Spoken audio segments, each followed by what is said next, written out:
Hello students, welcome to my channel. मैं आपकी Hindi educator Rupali Verma. आज लेकर आई हूँ अपने व्याकरण के टॉपिक समास, जिसको हम पढ़ा रहे थे, उसी का सेकंड पार्ट। फर्स्ट पार्ट में हमने जहाँ देखा समास, समासिक पद, उत्तर पद, पूर्व पद, संदेह समास में अंतर, और इसके अलावा हमने जो है समास के दो भेद भी देखे थे, अव्ययभाव समास और तत्पुरुष समास। तत्पुरुष समास के पूरे 6 भेद हमने देख लिए थे जो कारक पर आधारित थे, उनको हम कंप्लीट कर चुके हैं। तो आज के वीडियो में हम क्या पढ़ने वाले हैं? आज के वीडियो में जो हमारा समास का सेकेंड पार्ट रहेगा संपूर्ण व्याख्या का, उसमें हम पढ़ने वाले हैं आपका समास के भेद। बाकी बचे हुए जो 4 भेद हैं उनको हम पढ़ेंगे। कर्मधारय समास, द्विगु समास, द्वंद्व समास और बहुव्रीहि समास। और इसके बाद हम पढ़ेंगे कर्मधारय समास और बहुव्रीहि समास में अंतर। उसके अलावा देखेंगे द्विगु और बहुव्रीहि समास में अंतर, द्विगु और कर्मधारय समास में अंतर, क्योंकि ये समास में काफी हद तक आपको थोड़ा सा कंफ्यूजन होगा, तो उसी वो कंफ्यूजन ना हो इसलिए सारे डाउट्स का क्लियर होना जरूरी है। तो चलिए फटाफट सबसे पहले हम भेद करते हैं, और भेद करने के बाद हम देखेंगे समास में अंतर। सबसे पहले हम देख रहे हैं नंबर 3 का हमारा समास है कर्मधारय समास। याद रखिएगा, इससे पहले के 2 समास इसके पहले वाले वीडियो में मैं कवर अप करा चुकी हूँ। कर्मधारय समास, जिस समास का उत्तर पद प्रधान होता है, जिसके लिंग वचन भी समान होते हैं, जो समास में विशेषण विशेष और उपमेय उपमान से मिलकर बनते हैं, उसे कर्मधारय समास कहते हैं। ध्यान दीजिएगा, इसमें जो है आपका उत्तर पद प्रधान होगा। कौन सा पद? उत्तर पद। एक तो होता है पूर्व पद, एक होता है उत्तर पद। उत्तर पद यानी कि बाद का पद, पूर्व पद यानी कि पहले का पद। तो बाद वाला पद जो है वो प्रधान रहेगा। इसमें एक पद विशेषण और दूसरा पद विशेष रहेगा, या उपमेय या उपमान रहेगा। कर्मधारय समास में व्यक्ति, वस्तु आदि की विशेषता का बोध होता है।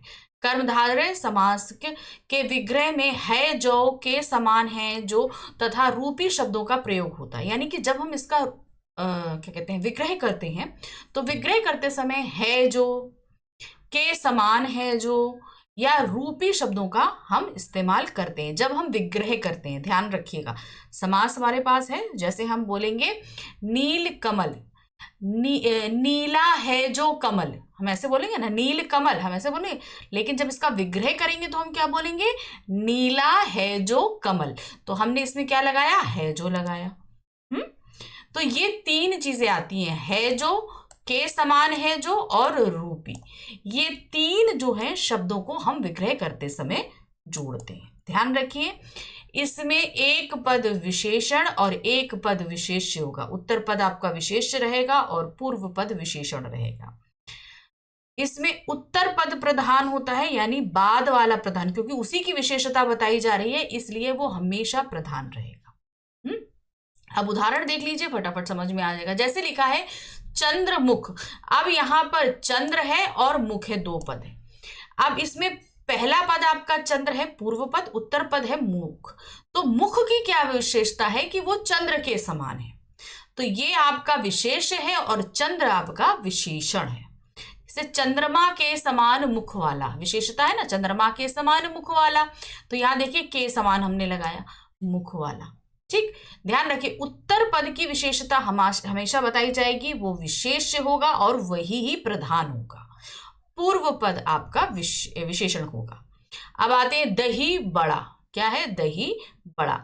दही में डूबा बड़ा, दही में डूबा बड़ा। बड़े की क्या विशेषता है? कि वो दही में डूबा हुआ है। उत्तर पद प्रधान है, इसी की विशेषता बताई जा रही है, ये विशेष है। तो यहां लिखा है दही में डूबा, इसकी विशेषता है। फिर नहीं, गुरुदेव, गुरु रूपी देव। तो देव की क्या है? गुरु, गुरु जो है देव के समान, तो गुरु रूपी देव हो गया। चरण कमल। क्या है? चरण कमल, कमल के समान चरण। ये देखिए के समान आया। फिर है नील गगन। गगन की क्या विशेषता है? कि वो नीला है। नीला है जो गगन या आसमान, कुछ भी आप देख सकते हो। नीला है जो गगन, नीला है जो आसमान, नीला है जो अंबर, कुछ भी दे सकते हैं। ठीक है, तो समझ में आया कि जब हम इसका विग्रह करते हैं, के समान में आपका रूपी, के समान है जो, ठीक है, चंद्रमा के समान मुख है जिसका, इस तरीके से। विषधर, विष को धारण किया है जिसने, विष को है धारण किया जिसने। तो इस तरीके से आपका आएगा ये हो गया हमारा कौन सा, कर्मधारय समास। नेक्स्ट आते हैं द्विगु समास। द्विगु समास में पूर्व पद संख्यावाचक होता है और कभी कभी उत्तर पद भी संख्यावाचक होता हुआ देखा जा सकता है। इस समास में प्रयुक्त संख्या किसी समूह को दर्शाती है, किसी अर्थ को नहीं। इसमें समूह और समाहार का बोध होता है, उसे द्विगु समास कहते हैं। तो ध्यान दीजिएगा, इसमें जो है पूर्व पद यानी कि पहला वाला जो पद होता है वो संख्यावाची होता है और कभी कभी उत्तर पद भी संख्यावाची होता देखा गया है। तो ये पर्टिकुलर नहीं है कि पूर्व पद ही संख्यावाची हो, लेकिन कभी कभी उत्तर पद भी संख्यावाची होता है। अब जब हम इसका विग्रह करते हैं तो इसमें समूह या समाहार जैसे शब्दों को जोड़ते हैं, क्योंकि इसमें संख्या है, किसी के समूह का बोध हो रहा है, इसलिए समूह या समाहार जैसे शब्दों को हमें जोड़ना पड़ता है। अब देखिए यहां पर जैसे दिया है नवग्रह, 9 ग्रहों का समूह। देखिए एक चीज तो होती है कोई चीज इकट्ठा हो जाए तो हम उसको इकट्ठा कर लेते हैं। समाहार जैसे शब्द हम कहा लें जहां पर कोई चीज आकर मिले, ठीक है, जैसे जहां पर कोई चीज आकर मिले, जैसे हम अभी आगे बढ़ेंगे, जैसे त्रिलोक, तो तीनों लोकों का समाहार। अब वहां पर क्या होगा, 3 लोक हैं, मिल रहे हैं। तो समूह और समाहार शब्द आप देख कर लगाना, कहां पर किन चीजों को हम इकट्ठा कर सकते हैं और कहां पर कोई चीज आकर मिल रही है, ये चीज है। जैसे त्रिवेणी, 3 नदियों का संगम हुआ ना, त्रिवेणी 3 नदियों का समूह, इस तरीके से बोल सकते हैं। या तीन जहां त्रिवेणी क्या होता है, जहां 3 नदियां मिल रही, संगम हुआ ना, तो वो क्या होगा, 3 नदियों का समाहार। चलिए देखते हैं आगे इसको कैसे करेंगे। नवग्रह, 9 ग्रहों का समूह। देखिए पूर्व पद संख्यावाची है। फिर आते हैं दोपहर, दो मतलब दो पहरों का समाहार, जहां पर 2 पहर आकर मिलते हैं, यानी दोपहर में मतलब सुबह का और दोपहर का, दोपहर मिलता है ना, मध्याह्न और क्या कहते हैं, मध्याह्न और दोपहर का समय आके मिलता है, दोपहर मिलते हैं आके। फिर है त्रिवेणी, 3 वेड़ियों का समूह। देखिए पहला पद संख्यावाची। पंचतंत्र, 5 तंत्रों का समूह, पूर्व पद संख्यावाची। त्रिलोक, 3 लोकों का समाहार। शताब्दी, शत मतलब 100, संस्कृत में शत का मतलब 100 होता है ना, 100 आबों का समूह, ठीक है। फिर आबों या 100 सालों का समूह भी आप बोल सकते हो। सप्त ऋषि, पहला पद संख्यावाची, 7 ऋषियों का समूह। त्रिकोण, 3 कोणों का समाहार। फिर है सप्ताह, सप्त मतलब 7 हुआ ना, पहला पद संख्यावाची, 7 दिनों का समूह। तिरंगा, 3 रंगों का समूह हुआ ना, त्रिरंगा, ये आपका हो गया। फिर है चतुर्वेद, क्या है, चतुर्वेद, जहां पर 4 वेद हो, 4 वेदों का समाहार। तो आपने देखा सभी जगह पूर्व पद में संख्या है, लेकिन कभी कभी आपके उत्तर पद में भी आएगा, इसलिए आप कंफ्यूज मत होइएगा। आगे पढ़ते हैं द्वंद्व समास। द्वंद्व समास में क्या दिया है, इस समास में दोनों पद ही प्रधान होते हैं, अर्थात पूर्व पद भी प्रधान होगा और उत्तर पद भी प्रधान होगा। इसमें किसी भी पद का गौड़ नहीं होता, यानी कि कोई भी पद कम नहीं होता। दोनों पद की अपनी अपनी वैल्यू होती है और दोनों समान होते हैं। ये दोनों पद एक दूसरे पद के विलोम होते हैं, यानी एक पद का विलोम दूसरे पद में होगा मौजूद, लेकिन ये हमेशा नहीं होता। ऐसा नहीं है कि हमेशा ये विलोम ही हो। जैसे होता है ना, हम बोले माता पिता, तो माता का अपोजिट पिता है, लेकिन हमेशा हो ये जरूरी नहीं। इसका विग्रह करने पर और, अथवा, या, एवं का प्रयोग होता है। तो 4 शब्द हम इनके इस्तेमाल कर सकते हैं विग्रह करते समय, और, या, एवं, अथवा, ठीक है। इसे द्वंद्व समास कहते हैं। द्वंद्व समास में योजक चिन्ह और या का बोध होता है, यानी बीच में जब भी द्वंद्व समास होगा बीच में एक छोटा सा योजक चिन्ह लगा होगा। जो विपरीतार्थक शब्द होंगे ना उनके बीच में, जैसे माता डैश में डैश जोड़ेगा वो पिता रहेगा। अब इसमें देख लीजिए आप, यहाँ पर क्या है, जल वायु, जल और वायु, तो बीच में देखिए और लगाया ना हमने। अब जल का भी अपना महत्व है, वायु, इन दोनों के बगैर हम नहीं रह सकते, नहीं रह सकते। अपना पराया, ये देखिए योजक शब्द लगा है बीच में, हाँ, अपना या पराया। अब आपको ये डाउट होगा कि किसमें और लगेगा, किसमें या लगेगा। तो इसका सिंपल सा एक तरीका है, जिन्हें आप साथ रख सकते हैं उनमें या लगेगा और लगेगा, और जो चीजें सिर्फ एक बार ही मौजूद होती हैं उनमें या लगेगा। जैसे दिन रात, या तो दिन होगा या रात होगा, ये दोनों चीजें हम साथ नहीं रख सकते, तो क्या होगा, दिन या रात। माता पिता, ये दोनों हमारे सामने साथ रह सकते हैं, तो क्या होगा, माता और पिता। चलिए देखिए, पाप पुण्य, पाप और पुण्य। राधा कृष्ण, राधा और कृष्ण। अन्न जल, अन्न और जल। नर और नारी। गुण दोष, गुण और दोष। देश विदेश, देश और विदेश। तो समझ में आया ना। इसमें हम जो और विभक्ति लगती है, जो बीच में हम योजक लगाते हैं, उससे हम पहचान सकते हैं कि ये कौन सा समास होगा, और योजक चिन्ह रहता है, इससे भी पहचान सकते हैं। तो दोनों चीजें जो हैं उससे हम इसको पहचान सकते हैं। आगे आते हैं बहुव्रीहि समास। ये हमारा समास का आखिरी भेद है, ठीक है। देखिए क्या है, बहुव्रीहि समास। इस समास में कोई भी पद प्रधान नहीं होता, यानी कि जो दो पद प्रधान दिए गए हैं, पूर्व पद उत्तर पद, दोनों ही का कोई महत्व नहीं होता। जब दो पद मिलकर तीसरा पद बनाते हैं तब वह तीसरा पद प्रधान होता है। जब ये दोनों पद मिल जाते हैं और उससे तीसरा पद जो बनेगा वो ज्यादा महत्वपूर्ण होगा। इसका विग्रह करने पर वाला, है, जो, जिसका, जिसकी, जिसके, वह आदि आते हैं, वह बहुव्रीहि समास कहलाता है। तो ठीक है, विग्रह करने में ये सारे शब्द आपके लगेंगे। जैसे दूसरे शब्दों में, जिस समास में पूर्व तथा उत्तर पद दोनों में से कोई भी पद प्रधान ना होकर कोई अन्य पद ही प्रधान हो, वह बहुव्रीहि समास कहलाता है। अब जैसे यहां पर कैसे दिया है, देखिए, नीलकंठ।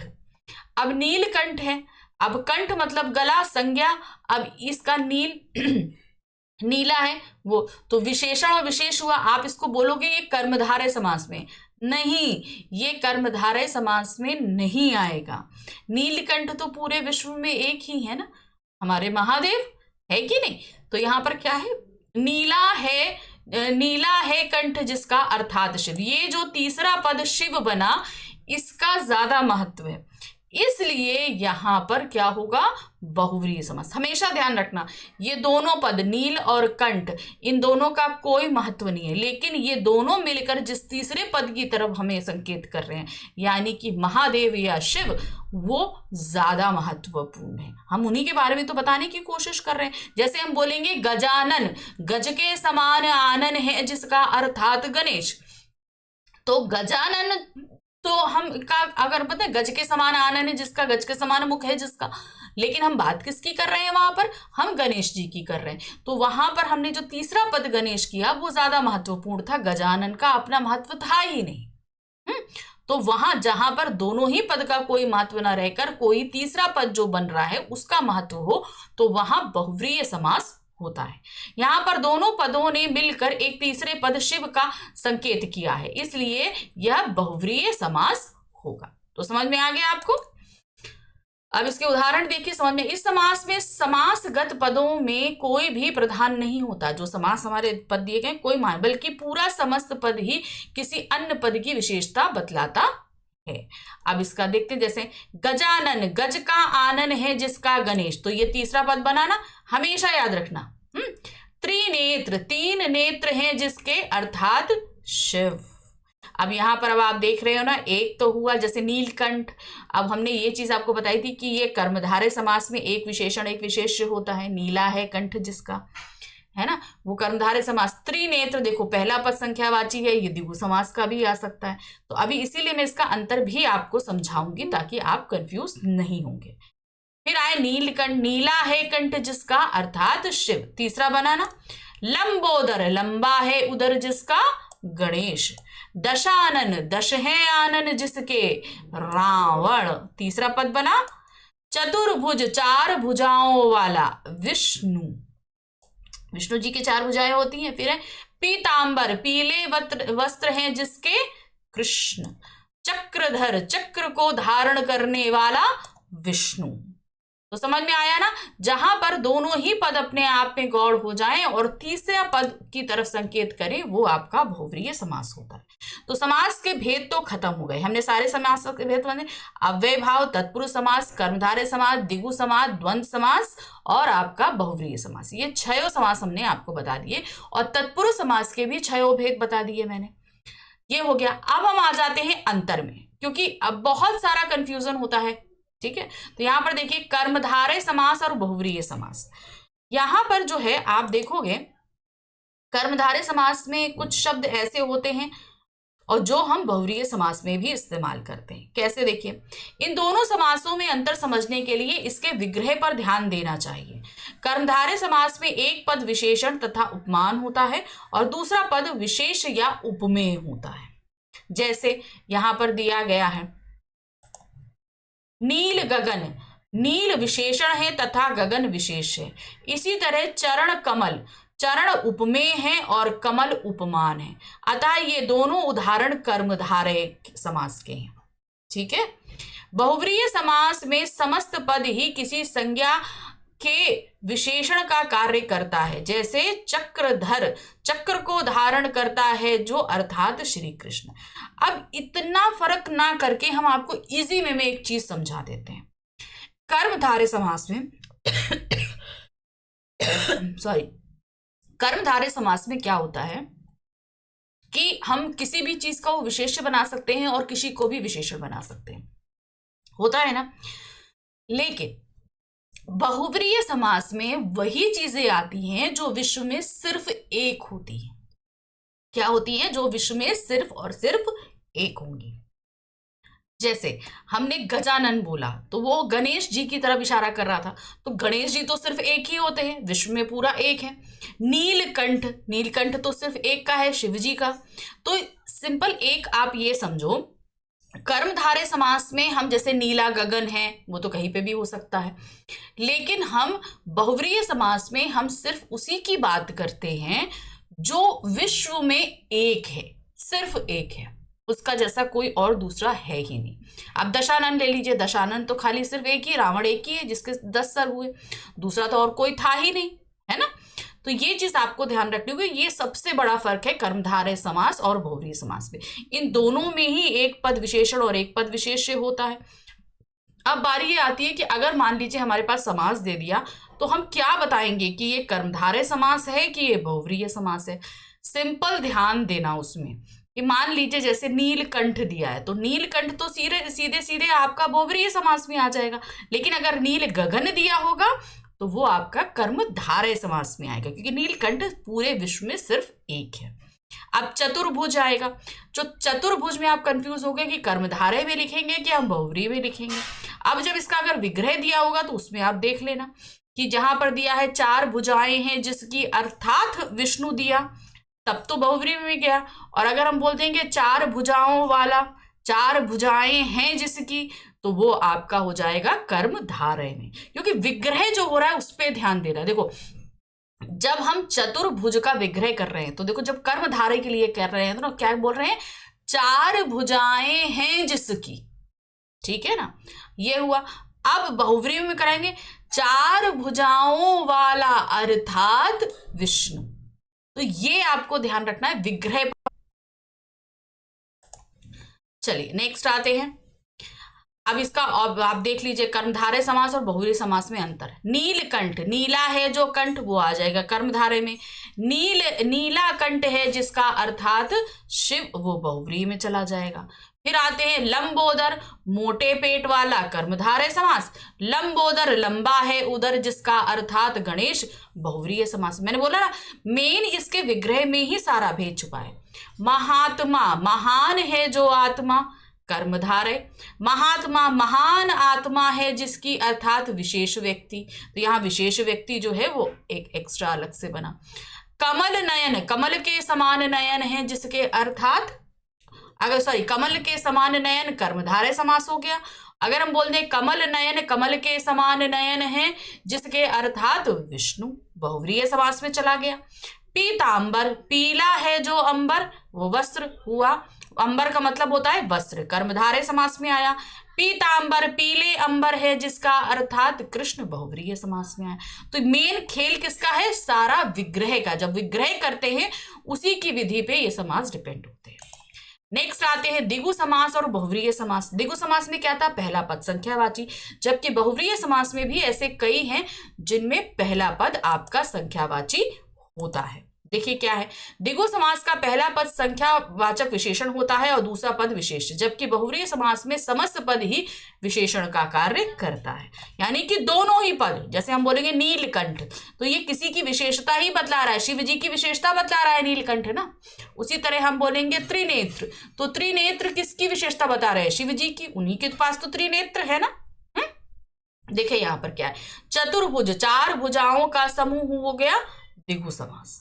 ठीक है, अब आ जाएंगे चतुर्भुज, चार हैं भुजाएं जिसकी, अर्थात विष्णु, तो वो बहुव्रीहि समास में चला गया। जहां पर हम मेन वही सेम वही चीज है, आप विग्रह पर आओगे। फिर है पंचवटी, पांच वटों का समाहार द्विगु समास में आया।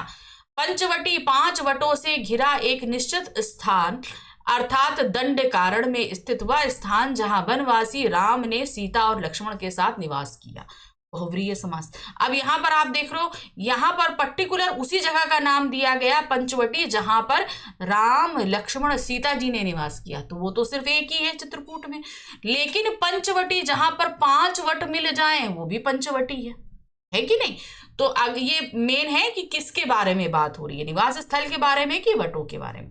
तो पूर्व, जहां पर पूर्व पद संख्यावाची है लेकिन साथ ही साथ किसी विशेष के बारे में अगर वो कर रहा है इंडिकेशन, तो वो आपका बहुव्रीहि में जाएगा। लेकिन पहला पद अगर संख्यावाची होते हुए सिर्फ उत्तर पद की संख्या को बता रहा है तो वो आपका रहेगा द्विगु समास। त्रिलोचन, तीन लोचनों का समूह द्विगु समास हो गया। त्रिलोचन, तीन लोचन है जिसके, अर्थात शिव। इसी तरह त्रिनेत्र भी है। दशानन, 10 आननों का समूह, यानी कि 10 आनन समूह हो गया। दशानन, 10 आनन है जिसके, अर्थात रावण। तो समझ में, जहां पर हम सिर्फ विशेषण विशेष्य लेकर चल रहे हैं वो सिर्फ और सिर्फ आपका कर जो है द्विगु समास होगा। लेकिन अगर हम उसको लेकर चल रहे हैं, पूरी तरीके से उसे विशेषण बना रहे हैं किसी तीसरे पद के लिए, तो वो आपका बहुव्रीहि समास है। आगे बढ़ते हैं, लास्ट हमारा है द्विगु और कर्मधारय समास में अंतर। द्विगु का पहला पद हमेशा संख्यावाचक विशेषण होता है जो दूसरे पद की गिनती बताता है, जबकि कर्मधारय का एक पद विशेषण होने पर भी संख्यावाचक कभी नहीं होता। ठीक है ना। द्विगु समास में हमेशा एक पद, जरूरी नहीं है पूर्व पद उत्तर पद, कोई भी एक विशेषण विशेष संख्यावाची हो सकता है, लेकिन कर्मधारय में कभी संख्या नहीं बताएगा, वो विशेषता को बतलाएगा। द्विगु का पहला पद ही विशेषण बनकर प्रयोग में आता है, जबकि कर्मधारय में कोई भी पद दूसरे पद का विशेषण हो सकता है। तो हमेशा क्या है, जो संख्या वाला विशेषण होगा, पहला पद संख्या वाला वही विशेषण रहेगा, जबकि कर्मधारय समास में पहला पूर्व पद उत्तर पद कोई दोनों में से कोई भी विशेषण हो सकता है। अब आते हैं यहां पर इसके उदाहरण देखिए। नवरत्न, 9 रत्नों का समूह द्विगु समास में आएगा। चतुर्वर्ण, 4 वर्णों का समूह द्विगु समास में आएगा।